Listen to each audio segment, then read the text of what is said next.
അള്ളാന്റെ പള്ളിയിൽ വാങ്ങിയിട്ടുകൊണ്ടിരിക്കുമ്പോ നുണ പറഞ്ഞുകൊണ്ട് സ്വറ പറഞ്ഞുകൊണ്ട് സംസാരിച്ചുകൊണ്ട് പൊട്ടിച്ചിരിച്ചുകൊണ്ട് കടകമ്പോളത്തിനകത്ത് സമയം കളയുന്ന മോനെ 2011 എത്ര തവണ നിനക്ക് കരയാ കഴിഞ്ഞിട്ടുണ്ട് മോനെ.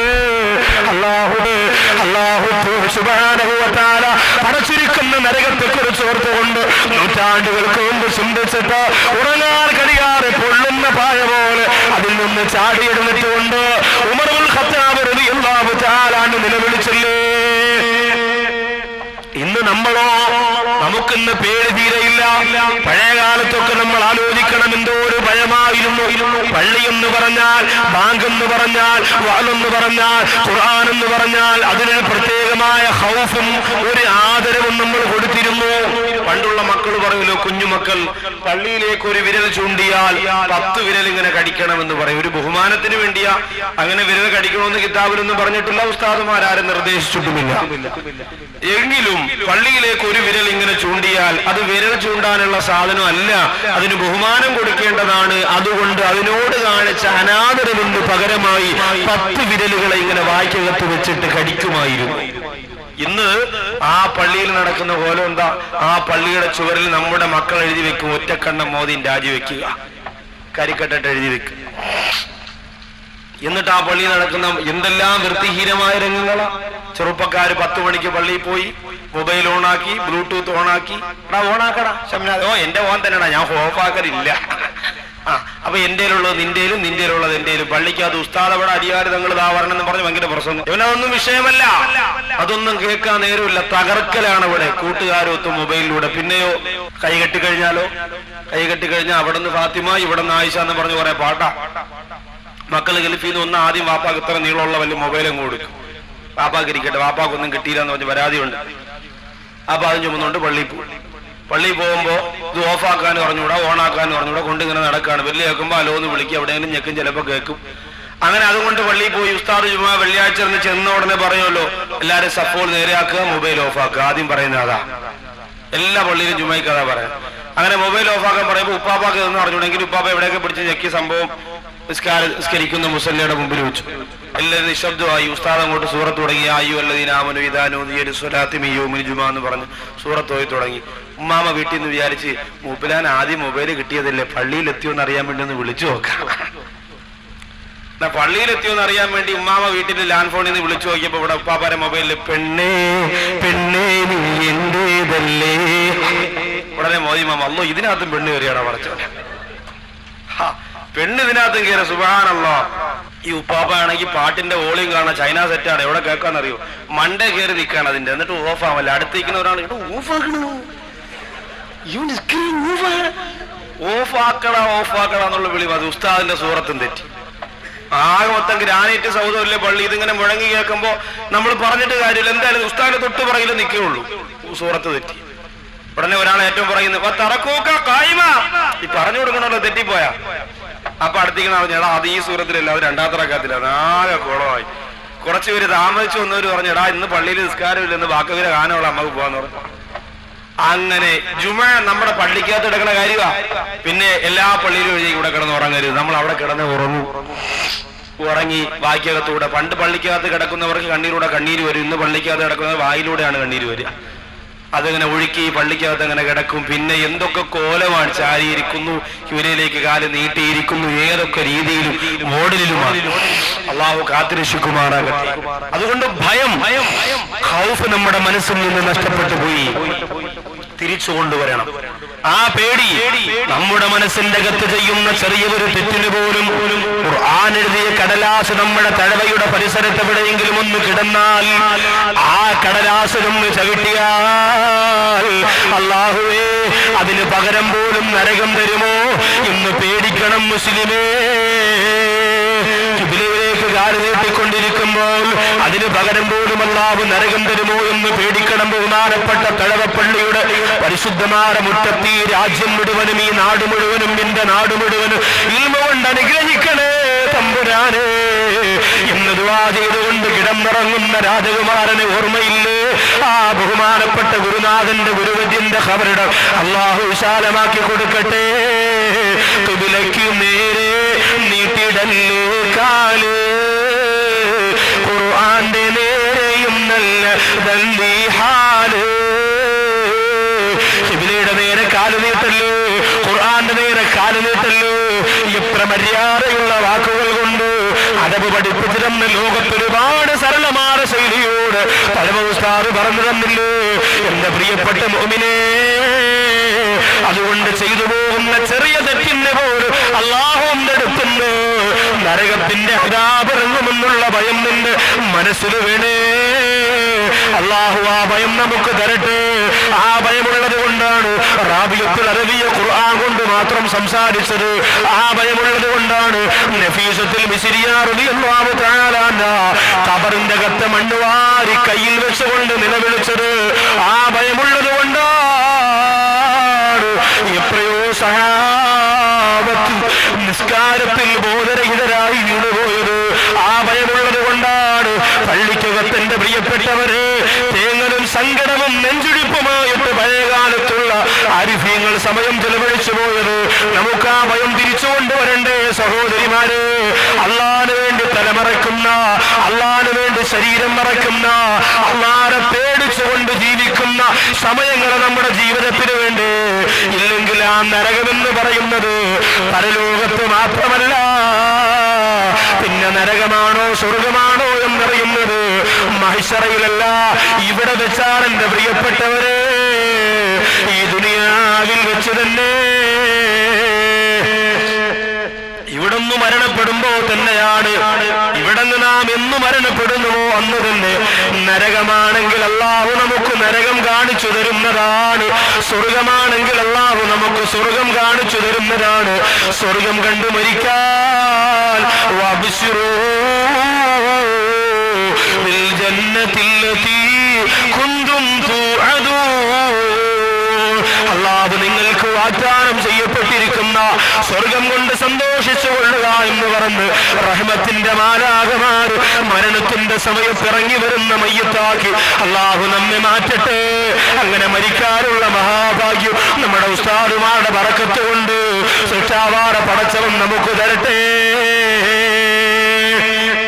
ഒരാള് മരണപ്പെടാൻ സമയത്ത് അസ്രായിൽ മുമ്പ് വരുമ്പോ തന്നെ അവന് നരകമാണെങ്കിൽ നരകം കാണിച്ചു കൊടുക്കുമെന്നാണ്, സ്വർഗമാണെങ്കിൽ സ്വർഗം കാണിച്ചു കൊടുക്കും. അതുകൊണ്ടാണ് ചില ആൾക്കാരുടെ കണ്ണുങ്ങനെ പുറത്തേക്ക് തള്ളി കണ്ണുനീരൊഴുകി നെഞ്ചുടിപ്പോടെ പൊട്ടിക്കരഞ്ഞുകൊണ്ട് എത്രയോ പേര് നിലവിളിച്ചുകൊണ്ട് കെലിമ പറയാൻ പറ്റാതെ മരണപ്പെടുന്നുണ്ട്.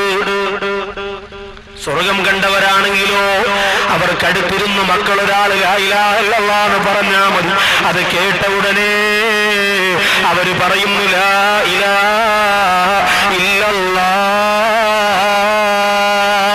അല്ലാത്തവർക്ക് പറയാൻ പറ്റൂല. അല്ലാഹു നമുക്ക് സ്വർഗം കണ്ടു മരിക്കാനുള്ള മഹാഭാഗ്യം തരട്ടെ.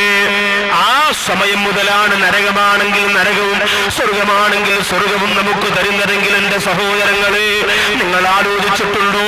നിങ്ങൾ വിചാരിക്കും ഇപ്പോഴൊന്നും മരിക്കൂല, ഒരുപാട് നാള് കഴിയും ഉസ്താദ്, ഒരുപാട് ദിവസം കഴിയും ഉസ്താദ്, എന്നിട്ടോ മരിക്കൂളൂ എന്ന് ചിന്തിച്ചവര് എന്റെ കൂടെ വാതിലൊക്കെ വന്നുകൊണ്ടിരുന്ന ഒരു സഹോദരനാണ്. കഴിഞ്ഞ 7 ദിവസത്തിന് മുമ്പ് തട്ടത്തുമല, കിളിമാനൂർ തട്ടത്തുമല എന്ന് പറയുന്ന സ്ഥലത്ത് ഉമ്മാക്ക് ഗുളിക വാങ്ങാൻ വേണ്ടി 1 കിലോമീറ്റർ പോലും വീട്ടിൽ നിന്ന് മെഡിക്കൽ സ്റ്റോറിലേക്ക് പോകാറില്ല.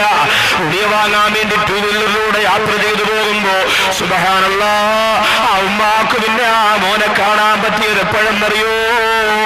തല വെട്ടിക്കീരി, നെഞ്ചി വെട്ടിക്കീരി, പോസ്റ്റ്മോർട്ടം ചെയ്ത് കുത്തിത്തച്ചുകൊണ്ട് ആ ഉമ്മാടെ മുറ്റത്ത്, വീടിന്റെ മുറ്റത്ത് കൊണ്ടുവന്ന് വെച്ചപ്പോ എന്റെ പൊന്നുമോനെ, ഇന്നലെ രാവിലെ ഉമ്മാക്ക് ഗുളികവാകാമെന്ന് പറഞ്ഞ് വീട്ടിൽ നിന്ന് പോയതാണല്ലോ, തിരിച്ചു വരുന്നതിന് മുമ്പ് അപകടം സംഭവിച്ച് വെഞ്ഞാറമൂട് ഗോകുലം മെഡിക്കൽ കോളേജിൽ എന്റെ പ്രിയപ്പെട്ടവരെ 2 ദിവസത്തെ ചികിത്സയ്ക്ക് 3.5 ലക്ഷത്തോളം രൂപ ചെലവഴിച്ചിട്ട് ആ പൊന്നുമോന്റെ ആയുസ് തിരിച്ചു കിട്ടിയില്ലാരെങ്കിൽ അത് 18 വയസ്സിന് മാത്രം പ്രായമുള്ള സിനാസ് എന്ന് പറയുന്ന ഒരു മുസ്ലിം സഹോദരനാണെങ്കിൽ ചിന്തിച്ചു നോക്കണം. ചെറുപ്പക്കാരാ, കണ്ടുപിടിച്ചുകൊണ്ട് പെണ്ണുപിടിച്ചുകൊണ്ട് തോന്നിയതുപോലെ ജീവിച്ചതുകൊണ്ട് 90 വയസ്സ് വരെ ഞാൻ ജീവിച്ചിരിക്കും ഉറപ്പ് പറയുന്ന സഹോദര, ഉത്സവപ്പറമ്പിന്റെ അകത്തലത്തിൽ പാതിരാ സമയം പുറക്കമിടുന്നുകൊണ്ട് ഗാനമേളക്കാരന്റെ അവസാന പാട്ട് കേട്ടുകൊണ്ട് ഉടുമുണ്ടിൽ തലയിൽ കെട്ടുകെട്ട് അല്ലാതെ പറന്ന് നൃത്തം ചെയ്യുന്ന കള്ളിനും മദ്യത്തിനും പെണ്ണിനും അടിപ്പെട്ടു പോലെ യുവത്വമേ,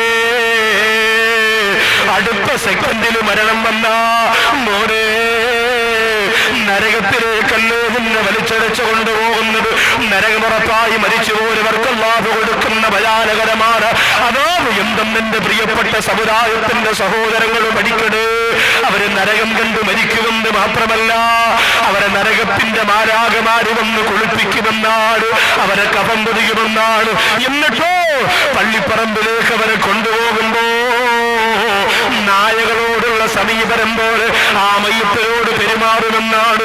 ആർക്കും വേണ്ടാത്തതുപോലെ ചീഞ്ഞെഴുന്ന ശവത്തിന് നാലുകൾക്ക് വലിച്ചെറിഞ്ഞു കൊടുക്കുന്ന പോലെ ആരുടെ മണ്ണിന്റെ കത്തളത്തിലേക്ക് ആ മയ്യത്തിന് വലിച്ചെറിയപ്പെടുമെങ്കിൽ അല്ലാഹു കാത്തുരക്ഷിക്കട്ടെ. എത്ര വഖത്ത് നിസ്കാരം കളാക്കിപ്പോയി മോനെ. ക്യാൻസർ എന്ന രോഗം വന്നാൽ പിന്നീട് അല്ലാഹുവിനെ വിളിക്കാൻ നീ സമയം കണ്ടെത്തുന്നില്ലേ? ട്യൂമർ വന്നാൽ, കിഡ്നി തകരാറ് വന്നാൽ അറിയാതെ ഇന്നലെ വരെ ഇല്ലാത്ത പടച്ചുറമ്പുരാന് ഒരു സെക്കൻഡ് കൊണ്ട് 1000 പ്രാവശ്യം വിളിച്ചു പോകുന്ന എന്റെ പ്രിയപ്പെട്ട ചെറുപ്പക്കാരാ, അനീബോ ഇലാ റബ്ബിക്കും ദാസിലിമോ ലഹു, മടങ്ങി വന്നോ, അള്ളാന്റെ മുമ്പിലേക്ക് മടങ്ങി വന്നോ, അള്ളാന്റെ ദീനിലേക്ക് മടങ്ങി വന്നോ. ആ നരകമെന്ന് പറയുന്ന ലോകത്തെ ഭയന്ന് വിറച്ചുകൊണ്ട് പൊട്ടിക്കരഞ്ഞോ. അള്ളാഹുവിന്റെ പരിശുദ്ധമായ പള്ളിക്കകത്ത് പോയി സുജൂദിൽ കിടന്ന് നിറകണ്ണോട് അള്ളാഹുവിനോട് തൗബ ചെയ്തു. അള്ളാഹു സ്വർഗം കണ്ട് മരിക്കാനുള്ള മഹാഭാഗ്യം ഈ സാധുക്കളായ നമുക്ക് തരട്ടെ. അതുകൊണ്ട് കുറഞ്ഞുപോയ ഖൗഫിനെ തിരിച്ചു കൊണ്ടുവരണം, കുറഞ്ഞുപോയ ഭയത്തെ നമ്മൾ തിരിച്ചു കൊണ്ടുവരണം. നരകം എന്ന് പറഞ്ഞാൽ ഇന്ന് വളരെ ചില ആൾക്കാർ നിസ്സാരമായിട്ട് പറയൂലേ, നിസ്കരിക്കാൻ വരണില്ലേക്കാ, ഓ നിസ്കരിക്കണം നിങ്ങളെല്ലാരും അങ്ങ് സ്വർഗത്തിൽ പോയി, അള്ള നരകം പടച്ചിട്ട് ആരും ഇല്ലെങ്കിൽ അള്ള തന്നെ നാണക്കേടല്ല, അതുകൊണ്ട് നരകത്തിൽ പോവാനും കുറച്ച് പേര് വേണ്ടേ. തമാശയ്ക്ക പറയണ ആലോചിച്ച്, നരകം തമാശയ്ക്ക് ഉപയോഗിക്കാനുള്ളതല്ല. റമളാൻ മാസത്തിൽ പള്ളിയുടെ നടയിലിരുന്ന് ബീഡി വലിക്കുന്ന ഒരു പാപ്പ ഉസ്താദ് പറഞ്ഞു, ഉറപ്പാണ് ളുഹർ നിസ്കാരം കഴിഞ്ഞ് നിങ്ങൾ ബീഡി വലിക്കണമെങ്കിൽ നിങ്ങൾക്ക് നരകമാണെന്നുള്ളിൽ വേറെ സംശയമൊന്നുമില്ല, റമളാൻ മാസമാണ്. ഈ കാഫിര്യങ്ങൾ പോലും ആദരിക്കുന്ന ഈ മാസത്തിൽ നിങ്ങൾ ബീഡി വലിച്ചില്ലേ പള്ളിയുടെ നടയിൽ, നിങ്ങൾക്ക് നരകം ഉറപ്പാണ്. പാപ്പ പറഞ്ഞു, ഒരു കണക്കിന് നരകം ഉസ്താദ് നല്ലത്. ഉസ്താദ് ചോദിച്ചത് എന്താ? ഇവിടെ എനിക്ക് ഒരു ദിവസം ബീഡി വലിക്കണമെങ്കിൽ 50 തീപ്പെട്ടി വേണം, നരകത്തിലാകുമ്പോൾ തീപ്പെട്ടി വേണ്ട, കാണിച്ചു കൊടുത്താൽ അത് കത്തിക്കോളൂ.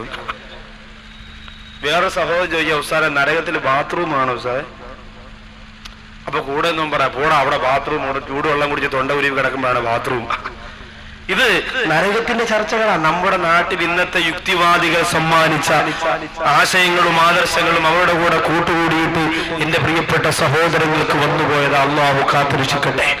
ശ്രദ്ധിച്ചേ പറ്റൂ, ഒരുപാട് ഗൗരവത്തോടെ മനസ്സിലാക്കിയേ പറ്റൂ. അള്ളാഹുവിന്റെ ഹബീബായ നബി തങ്ങളോട് സഹാബത്ത് ചോദിച്ചു, നരകത്തിന്റെ നിറം എന്താ? നരകത്തിന്റെ നിറം എന്താ?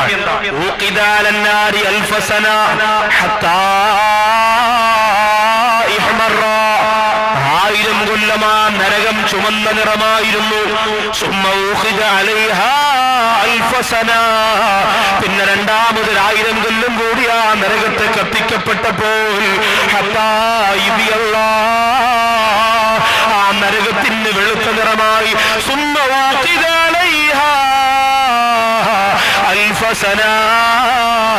പിന്നെ മൂന്നാമത് 1000 കൊല്ലം കൂടി ആ നരകത്തെ കത്തിക്കപ്പെട്ടപ്പോൾ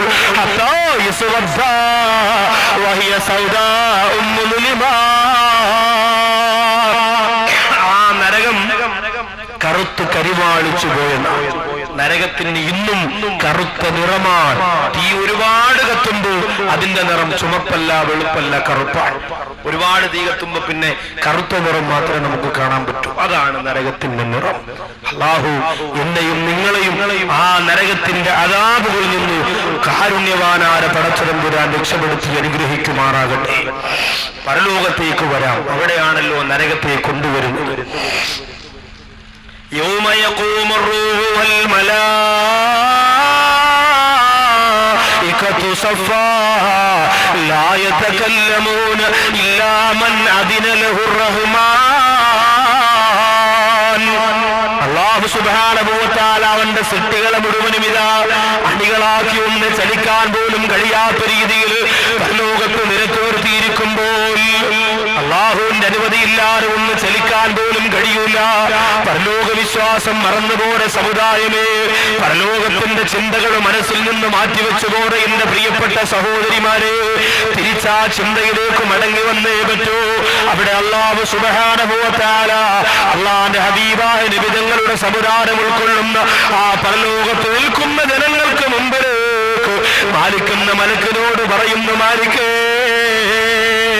ജിബ്രീൽ അലൈഹിസ്സലാം പോയി പറയുകയാണ്, മാലിക്കേ, നരകത്തിന്റെ ഒരു ഭാഗത്തെ ചങ്ങലക്കിട്ട് വലിച്ചടിച്ചു കൊണ്ടുവരാൻ അല്ലാഹു പറഞ്ഞിരിക്കുന്നു. മാലിക്കേ, പരലോകത്ത് നിൽക്കുന്ന ജനങ്ങൾക്ക് കാണിച്ചു കൊടുക്കാൻ, പരലോകത്ത് നിൽക്കുന്ന ജനങ്ങൾക്ക് കാണിച്ചു കൊടുക്കാൻ നരകത്തിന്റെ ഒരു ഭാഗത്തെ ചങ്ങലക്കിട്ട് വലിച്ചടിച്ചു കൊണ്ടുവരാൻ മാലിക്കിനോട് ജിബ്രീൽ അലൈഹിസ്സലാത്തു വസ്സലാം എന്ന് പറയുമ്പോ മാലിക്കുന്ന മലക്ക് ചോദിക്കുമെന്നാണ്, ജിബ്രീൽ, ഞാൻ എങ്ങനെ കൊണ്ടുവരും ജിബ്രീൽ?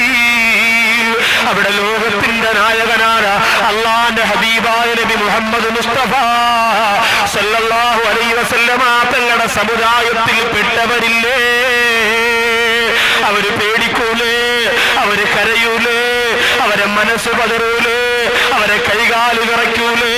അവര് നരകം കണ്ട് അത്ഭുതപ്പെട്ടു പോകൂലേ എന്ന് ചോദിക്കുമ്പോ ജിബ്രീൽ അലൈഹിസ്സലാത്തു വസ്സലാം പറയുന്നു, അറിയില്ല, അല്ലാഹുവിന്റെ കൽപ്പനയാണ്, ഞാൻ പറഞ്ഞെന്ന് മാത്രമേ ഉള്ളൂ. മാലിക്കുന്ന മലക്കിന്റെ ചോദ്യം കണ്ടോ? പൊന്നാര നബിതങ്ങൾ സാധാരണ മനുഷ്യനാണെന്ന് പറഞ്ഞ് പുറംതള്ളിക്കളയുന്ന എന്റെ പ്രിയപ്പെട്ട സഹോദരങ്ങളെ, അള്ളാന്റെ ഹബീബായ നബി മുഹമ്മദ് മുസ്തഫ സല്ലല്ലാഹു അലൈഹി വസല്ലമ തങ്ങളുടെ ശരീരത്തിന്റെ ഭാഗങ്ങളെ ബോഡി വേസ്റ്റ് എന്ന് പറഞ്ഞുകൊണ്ട് അധപ്പതനത്തിന്റെ രീതിയിലേക്ക് എഴുതിത്തള്ളിയ എന്റെ പ്രിയപ്പെട്ട സഹോദരങ്ങളെ, മാലിക്കുന്ന മലക്ക് പോലും ചോദിക്കുകയാണ്, പരലോകത്ത് കൊണ്ടുവരുമ്പോ അള്ളാന്റെ ഹബീബിന്റെ സമുദായം കാണൂലേ? റസൂലുള്ളാഹേ തിങ്കൾ ഹബീബുള്ളാഹേ, റസൂലുള്ളാഹേ തിങ്കൾ ഹബീബുള്ളാഹേ. അള്ളാന്റെ ഹബീബായ നബിതങ്ങളുടെ ആ പരിശുദ്ധമായ സമുദായത്തെ ഓർത്തുകൊണ്ട് മാലിക്കുന്ന മലക്ക് പോലും പറയുന്നു, നരകത്തെ കൊണ്ടുവരാൻ എനിക്ക് കഴിയൂല. അള്ളാഹു പറഞ്ഞു, മാലിക്കേ, എല്ലാ പ്രവാചകന്മാരുടെയും സമുദായമുണ്ട്, അതുകൊണ്ട് കൊണ്ടുവന്നോ മാലിക്കേ. മാലിക് അലൈഹിസ്സലാത്തു വസ്സലാം നരകത്തിന്റെ ഒരു ഭാഗത്ത് വലിച്ചടിച്ചു കൊണ്ടുവരുമ്പോ ഇത് ഖുർആനാണ് പറയുന്നത്, ഖുർആനാണ് പറയുന്നത്. ബാക്കതി കൊണ്ടുവന്ന കെട്ടുകഥയല്ല, എം.ടി. വാസുദേവൻ നായരുടെ നോവലല്ല, ഏറ്റുമാനൂർ ശിവകുമാറിന്റെ പ്രേതത്തിന്റെ കഥയല്ല. ഭയം തോന്നണം, ഖുർആൻ ഓടുമ്പോ ഭയം തോന്നണം, ഖുർആനിന്റെ ആയത്ത് കേൾക്കുമ്പോ ഭയം നിറയ്ക്കണം എന്റെ പ്രിയപ്പെട്ടവരെ. അല്ലാഹുവിന്റെ ഖുർആനാണ് പറയുന്നത്, വഇദാ റഅതുഹും മിൻ മകാനിൻ ബഈദ് സമിഉ ലഹാ തഗയ്യുലൻ വസഫീറാ. പരലോകത്തു മാലിക്കുന്ന മലക്ക് കൊണ്ടുവരുന്ന നരകത്തിന്റെ ഒരു ഭാഗം കാണുമ്പോ വഇദാ റഅതുഹും മിൻ മകാനിൻ ബഈദ്, ഒരുപാട് ദൂരെ നിന്നുകൊണ്ട് തന്നെ മാലിക്കുന്ന മലക്ക് കൊണ്ടുവരുന്ന നരകത്തിന്റെ ഒരു ഭാഗം കാണുമ്പോ സമിഉ ലഹാ തഗയ്യുലൻ വസഫീറാ. ആ നരകത്തിന്റെ വിളിയാളോ, ആ നരകത്തിന്റെ ഞരങ്ങലോ, ആ നരകത്തിന്റെ അട്ടഹാസവും കേട്ടുകൊണ്ട് അവർ ചോദിക്കുകയാണ്, ഹൽ മറബ്ത മിൻ സബീൽ. പടച്ചവനെ, ഇവിടെ നിൽക്കാൻ വയ്യ റബ്ബേ, ഇവിടം രക്ഷപ്പെടാൻ വല്ല മാർഗവുമുണ്ടോ? ഇവിടം രക്ഷപ്പെടാൻ വല്ല മാർഗവുമുണ്ടോ? ഇവിടെ നിൽക്കാൻ വയ്യ.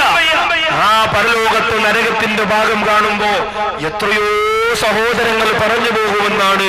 ഒരു വർഷം കൂടി തഴവയിലൊന്ന് ജീവിക്കാൻ ഒരു അവസരം കിട്ടിയാൽ, ഒരു മാസം മതി പടച്ചോനെ, ഒരു ദിവസം മതി തമ്പുരാനെ, ഞാൻ അവിടെ പോയി നല്ലതുപോലെ ജീവിച്ച് ഈ പരലോകം ഭയന്നവനായി പൊട്ടിക്കരഞ്ഞ് ദുആ ചെയ്തുകൊണ്ട് തിരിച്ചു വരാം എന്ന് അല്ലാഹുവിനോട് അവിടെയുള്ള ജനങ്ങൾ പറഞ്ഞു പോകുമ്പോൾ അള്ളാഹു പറയും, മലക്കുകളെ വേണ്ട,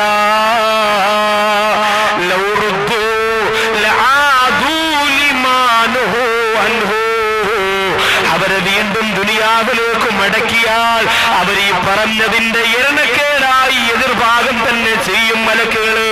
അതുകൊണ്ട് മനുഷ്യരാണ്, അവര് വന്ന വഴി മറന്നു പോകുന്നവരാണ്, അവര് തെറ്റിലേക്ക് ബന്ധിക്കപ്പെട്ടവരാണ്. അതുകൊണ്ട് അവരെ മടക്കി വിട്ടാലും വീണ്ടും നന്ദികേട് കാണിക്കും. അതുകൊണ്ട് വിടണ്ട,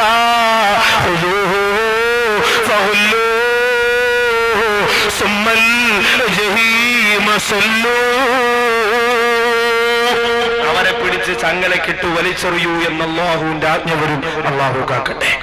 നരകത്തിന് 7 കവാടങ്ങൾ. 7 കവാടങ്ങൾ. ഈ 7 കവാടത്തിലൂടെയാണ് നരകത്തിലേക്ക് മനുഷ്യർ കടക്കുക. ഓരോ കവാടത്തിലും കടന്നു പോകുന്നവരാരാണെന്ന് അല്ലാഹു തീരുമാനിച്ചിട്ടുണ്ട്. അവരാരാണെന്ന് ഇൻഷാ അല്ലാഹ് നമുക്ക് ചർച്ച ചെയ്യണം. അറിയണേ നരകമിന്റെ ഇറകളെയും തുറക്കുമേ, കടക്കുമേ അതിലെരിയുമേ നിങ്ങൾ ഔവലദിലി ജഹന്നമേ,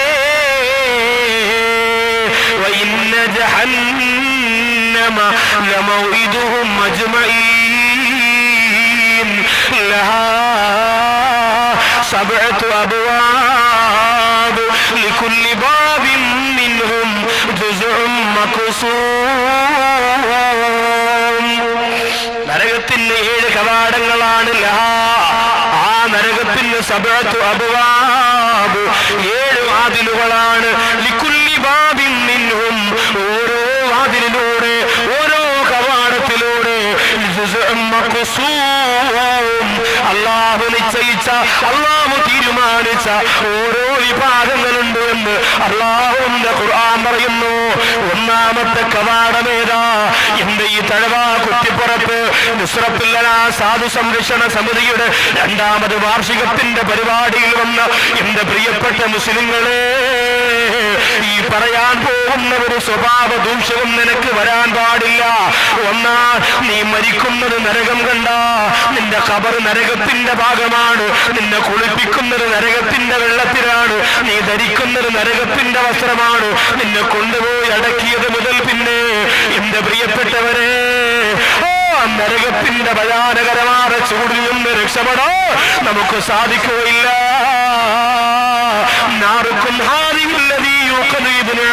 അല്ലാഹുവിന്റെ റസൂൽ പറഞ്ഞില്ലേ, ആരംഭക്കൾ കത്തിക്കുന്ന ദുനിയാവിന്റെ തീയുണ്ടല്ലോ,